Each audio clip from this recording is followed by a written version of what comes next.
One person I really respect a lot, Julia. Thank you, Tommy. In the last 4 years I've been to Jakarta, you have stood out as someone I respect. You stand out very well in terms of humility, your genuineness, everything like that. So I have appreciated our friendship very much. What makes you, let me ask you this, what makes you you? I mean, I think a lot of times, here's how I would describe you to people. You're highly intelligent, you're very talented, but yet at the same time, you're very unassuming and you're very humble. What keeps you so grounded?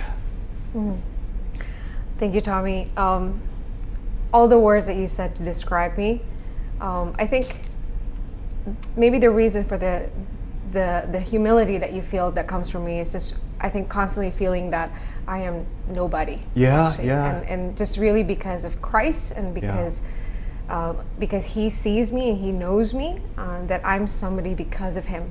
And so oftentimes throughout the many years of trying to figure out my identity in the workplace, in a family business, or even Dr. Share, there's all this constant feeling of inadequacy, to be honest. Got it. Just feeling that, I lack in this, I lack in this, I lack in this, and the list goes on. Yeah. But just being able to be reminded that it's not about me, it's about God's glory and what he can do, not about what I can do. And so I think just always balancing that, okay, Lord, you've called me, so I'm somebody in your eyes, so I can do this. But at the same time, knowing that without him, I'm nobody. Yeah. So being grounded to know who I am before God at all times. So. Got it. See, I appreciate that. I encounter a lot of young people a lot of times, especially in this day and age. It's about Facebook followers, creating your own platform. It's all about me. But yet, at the same time, for you, it's about Christ in that. What was there a turning point in your life or something that happened that continuously enforced that in you? That's a good question. I think there's a lot of different moments of those turning points, but I think one big thing was when I felt very called to come back to Indonesia. I think that was one of the biggest steps of faith I had taken, because I was essentially saying, God, I'm going to leave everything that I know, all the identities that I thought I am, a designer, someone who's lived abroad all my life, and then saying, God, I want to choose this. All the ways are so uncomfortable, but choosing that not because it's easy, not because it's convenient, but very consciously choosing that God is doing something here in this country, and do I want to be a part of it? And when I say yes to that, it's really being serious about this mission that I've taken on, and realizing that he doesn't need me, actually, but he's privileging me with the opportunity to be a part of it. And I think, and oftentimes throughout the past 3-4 years being back in Indonesia, I think when you live on the side of the city, when you are more on the privileged side, it's so easy, to be honest, to be caught up in this world, in the bubble of just the day-to-day. Living in the city, you have, you work the hours, but you get to eat in nice restaurants. You meet up with your friends, you mingle, you talk a lot about faith and religion, but is that really where our heart is? Are we translating all that discussion and church on Sundays into something very practical? And so I think refraining myself from being too active in something social media just reminds me, basically the focus is on God, the focus is on faith, the focus is on implementing, and sometimes those things like, not that social media is bad, but I think just taking a step back from that and realizing God could use all the non-conventional ways, even though we may think that, we have to uphold a certain reputation through social media, but we're not working for people, we're working for God anyway. So you and I have been talking a lot about generosity, especially generosity with our finances, and you've talked a lot about that. How did that become such a hot topic or a area of passion for you? I think it started off when I got very involved with the fundraising process in Dr. Share. I've never actually knocked on people's doors to ask for money all my life, because I grew up very comfortably. So it's very uncomfortable for me to ask for money, even though it's not for me. It's an Asian thing too. It is an Asian thing. Asian thing. You just feel like terrible to do that. But at the same time, I remember when I started pitching for the first time, and I met a donor, and I shared to her about what's happening in East Indonesia and the healthcare severity. And at the end, I did throw out, the line of, would you like to give? Something in that line. And she can sense that I was a bit uncomfortable, but she said, and she assured me, Julia, don't feel bad at all. Correct. In fact, we should be thanking you, she said, because without you telling us what is happening, we will never know. We will always be ignorant. So I want to say thank you, Julia, for asking me to be a part of this. And I think hearing those words coming from a donor was very encouraging. And I think the whole topic of just raising funds and meeting some of the most wealthy individuals or companies in the city makes me wonder about this idea of generosity. Yes. And I do believe everybody's called to give in different ways. Yeah. But as someone who's young, who, yes, I have a family business that I'm about to, one day inherit and run. What does it look like to start now? To think about that my money and my wealth, my family's wealth on the business is not mine, but God's. And how could I be a faithful steward to that, even from now, when I don't, let's say, have all of that yet? And I think being guarded first and knowing what God has to say about those things now rather than later is really key. And I think it's a topic that we don't quite discuss so often right now. And sometimes one of the things I encourage you, that donor once said to me, is remember, when you start pitching for Dr. Share or Resource Global and all that, you're not asking for yourself. Like when I ask people for Resource Global, none of the money goes into my pockets. I'm not getting richer, but it's to grow the vision, in some sense, ask boldly and invite them to be part of the process as well too. That's right. That's right.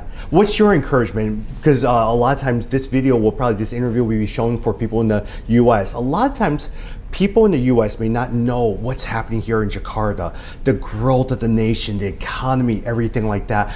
But also a lot of times they don't understand people like yourself who are learning what it means to really be able to be givers and generous givers, in terms of help people understand what's happening in Jakarta now and how the economy has grown a lot of business leaders like yourself. I think in Indonesia, there's a very clear division between the haves and the don't-haves. I mean, income inequality, or just the income gap in general, is so massive. So poverty is very prevalent. I mean, in city centers, urban poor is very, very clear. And I think businesses generally, as you can see, the bigger businesses grow and grow, but a lot of times because of this inequality, at the same time, it's very difficult for the smaller players to even grow. And at the end of the day, the bigger businesses do have an immense role to helping the city grow, because they're providing jobs and opportunities. And I think this aspect of generosity, it's not simply just about giving money, to be honest. I think it's the responsibility I believe every company should have, especially in a leadership team, to understand that there's people working the company. They have aspirations, hopes, dreams, and they have children probably. And if we are not intentional about giving them the opportunity to grow, not only in terms of their capacity, but also their financially, and being fair about what we give, for example, then how could they ever reach their potential and grow out of the usual maybe track record that they could ever have?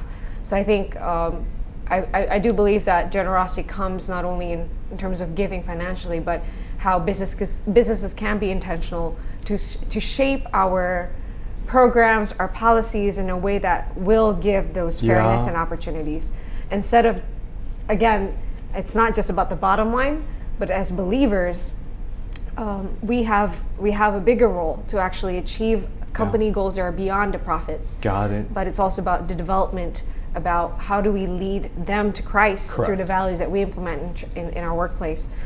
So I think that's generosity, because being generous means that you're willing to expand your heart from thinking this small about your own immediate needs and your own family's needs, and then saying, God, I want to be generous like you, and I want to think about maybe my coworkers or the families that I'm supporting through the business that I have. And then maybe going beyond that, it's like the city and then the nation. So I do think that God grows our capacity to be generous but it starts whether or not we want to. Correct. Yeah, we want to be expanded. So. Last question, talk about Dr. Scher. How would you describe the ministry that you've invested in Dr. Scher and what you're hoping that this ministry will develop in the future?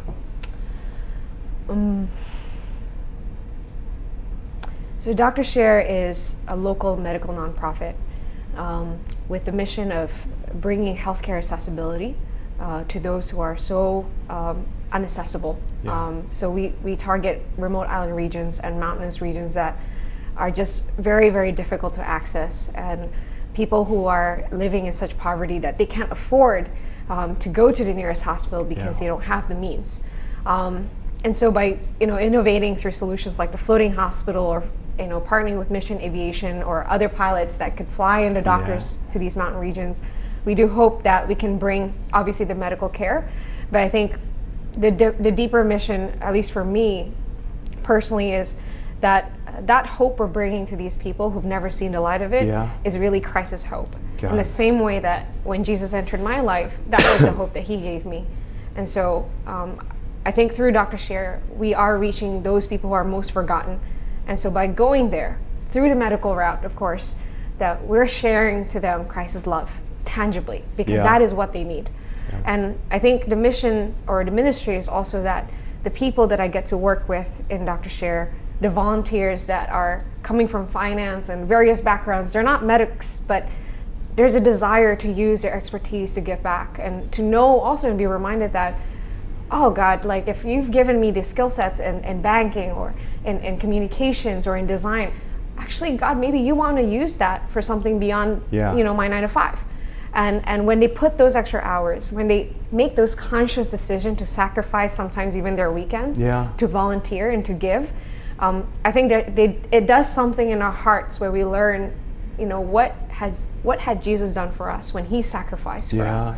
Obviously it's nothing compared to what Jesus has done, but it shows us a glimpse of the kind of sacrifice that we have to make when we want to be burdened, when we want to be burdened by what burdens God's heart. So it's never an easy route, but we hope to change the hearts and the mindset of people who never really thought about what their skill sets can really do.